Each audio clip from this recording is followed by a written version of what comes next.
dear everyone. Hello.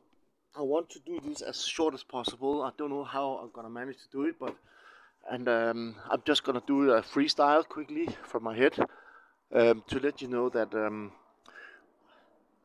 I'm trying to seek some justice against the people behind the Netflix series called Captive, Episode 7, Al Qaeda hostage in Yemen. Now, um, as I told you, I would do it as short as possible. Maybe for many of you, it will sound really complicated, but and I advise you to all to, after what I'm telling you now, to go back. If you have Netflix, don't sign up for it if you don't have. But if you do have Netflix, please go to episode 7 and then look up the things that I'm telling you right now, and then it will become very clear to you what is going on. Now, the Netflix series called Captive, Episode 7, Al Qaeda hostage in Yemen. Now, the people behind this is called, they're named as Nick Green from London. He's a documentary maker. You have Jonathan and Simon Chinn. They are owner of Lightbox, and they're also very famous people. And then you have Mina. I forgot her surname. And then you have a guy called a really famous Hollywood producer called Douglas Eric Liman, and he made like Born Identity. So we talk about really good and very involved people, heavily connected people in Hollywood and the film branch. Now, in 2016, I was invited. I got an email. Got invited by Lightbox to do. They asked me to help them with the understanding of Al Qaeda in Yemen because they wanted to do an episode about a South African couple, Pierre and Yolandi Corky. This South African couple got kidnapped in 2013, and with the tragic result that in 2014 Eric got killed in Yemen. Now this is very tragical, and I said, you know what? I want to help the world to understand and to understand the methodology and the working methods and the mentality of Al Qaeda. So of course I want to help with this. So I not only this, my life was really hectic as well. I've been in all world news, and I've done all kind of documentaries and helped people with books, and I've done so many things. So I said, yes, this is my duty to educate the world from my experience. So I went to London in summer 2016. I actually just moved from Wales to Denmark because I got divorced. I was emotionally really broken down. Mentally, had stress from being in the public sector, in the news and all this. But anyway, I took this and I said, okay, let's do it. So went to London, did my interview. My co-author, I don't want to mention his name, but he also communicated with them and corresponded and sent them the document they needed, the required or requested documentation, like photos and all that, video clips, and we sent them. Thinking everything is all right. You want to understand Al Qaeda, and you want to have some pictures of me, and you're doing interviews with me. I'm like an analyst, an expert on this field, and that's why I was invited. And basically, they also paid me as an expert. So I did the interview, returned back to Denmark. I thought everything was fine. People were nice in London to me, and and what happened in Denmark to me? There was a failed terrorist attack on my life. I suddenly became a single father of 3 kids. I became homeless. I lost my job. I went totally down, mentally down, and it was like too overwhelming for me. And then, obviously, on the 9th of December, Netflix released their documentary series, including including me. I was included that episode 7. So what happened was the They released the documentary series worldwide. It got praises from almost all the major newspapers around the world. Talked really good about it, and even the documentary series won award. Yeah, they won award. Now, 20 months later, because I've been digging up all the emails and I'm trying to figure out if, because I had so much stress, did I realize what they'd done? So 20 months, about 20 months later, I realized what they did.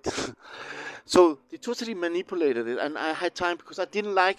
Normally, when I do interviews or if I help people with work, I don't like to go back and look at it because it reminds me about really bad times. So I had, it's like I'm helping, but I'm trying not to look back at things. Even my own books, I don't own even one copy of my book. I have two books, and I wrote two books, I helped with two books about my life, and I don't even have one of them. I don't like to look at them. So, so what happened was 20 months later, according to what I found out, I realized that that they totally lied about me. Nick Green and these people who I thought were really like good people, they lied. So they introduced me in this episode 7. They introduced me as Morten Storm, former member of Al Qaeda in the Arabian Peninsula. I was never I was never a member of Al Qaeda. The only time I met Al Qaeda as an Al Qaeda, I was an agent for the Danish, the British, and the American intelligence services. So, and then I could see how they manipulated and edited my interview, and I was shocked to see it. They made me look like I was guilty of that crime. What happened to those South African couple in Yemen? So they got kidnapped in 2013, and unfortunately, Pierre Corky got killed in 2014 when the American tried to free him. Um, Now, during my interview with them, I am talking only as an analyst, but they edit my word and make me look like I am admitting that I took part in this kidnapping. They said, and then we basically placed an invisible cage over them. I am talking about how Al Qaeda, how they operate, and I am analyzing Al Qaeda there. Not only this, they continue. Then after the show, me holding I'm talking about my time as a Muslim when I used to be a Muslim. I used to say, yeah, I was a radical Muslim. We used to believe in jihad. That was a part of it, and it's my book. Everything's very clear. But they made it look like, and then they showed my picture when I holding the Kalashnikov, the AK-47. I was not a Muslim there. I was on a mission. It was my ex-wife who took the picture. I was not a Muslim there. It's crazy, absolutely crazy what they have done. It's evil. So after this, I then continue to watch, and then I see, and I say then I realize when they say, and then I'm talking about Al Qaeda, how they do kidnappings, and the who they want to kidnap and all that, and then they say, and when I used to work for them, they even cut that word out. When I used to work for them, what does it mean? I was not even talking about Al Qaeda. I was talking about the intelligence services. How dare they? How dare Lightbox and Netflix to lie about me like this? I'm so shocked about it. I'm shocked about it. And it continues. It doesn't end here. And then we talk about when I met Nasser al-Wahishi. Yeah. So they forgot to mention that I only met Nasser al-Wahishi when I was a double agent for the Danish, British, and American intelligence. They don't mention this in the documentary. They cut it out and make me look like I am saying, oh, when I used to meet Abu Bashir, he was a good man, all that. I am telling you how the people used to look at him, at Abu Bashir, and also Abu Bashir is the leader of Al Qaeda. He was the leader. He's dead now. Lucky, good for that. He's dead. He's dead. I'm happy for that. So anyway, so it's a totally manipulation throughout, and I'm thinking, how dare Nick Green and Jonathan and Simon, Mina, and this guy Douglas, how dare they to say this about me, to lie about me like this? You put my life at risk every day for all these years around the world. People watching this every single day, and it continues every day on Netflix, every day. Not only this, you disrespected Pierre, a guy who got killed, an innocent person who got killed You disrespect his wife. You lied to her. You totally manipulated this. I'm thinking, how can you be that evil? How can you be that heartless and cruel? I don't get this. Really don't get it. And you win awards. You sit in Hollywood. I don't know, to all these kind of for the Oscars and for all the other things that you have around the world for these awards. You sit there smiling, knowing that you cheated the whole world.